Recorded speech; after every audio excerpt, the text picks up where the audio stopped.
মাগরিবের পরে কারো সঙ্গে কথা না বলে এই দোয়াটি 7 বার পরে আল্লাহ তাআলার কাছে যা চাইবেন আল্লাহ আপনাকে তাই দান করবে।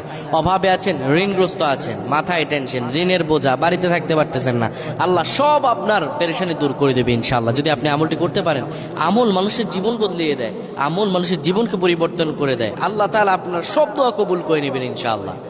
মাগরিব নামাজের পরে কিবলামুখী হয়ে থাকবেন, কারো সঙ্গে কথা বলবেন না, কারো সঙ্গে কথা না বলে কিবলামুখী হয়ে আপনি পড়বেন আল্লাহুম্মা আজিরনা মিনান নার, আল্লাহুম্মা আজিরনা মিনান নার, আল্লাহুম্মা আজিরনা মিনান নার। যদি এটি আপনি মাগরিব নামাজের পরে কারো সঙ্গে কথা না বলে পড়ে 7 বার পরে দুটি হাত তুলে আল্লাহর কাছে দোয়া করেন, আল্লাহ জাহান্নামের আগুন থেকেও বাঁচাবেন এবং আল্লাহ আপনার সব দোয়াগুলো কবুল আর মঞ্জুর করে নেবেন। আল্লাহুম্মা আমিন।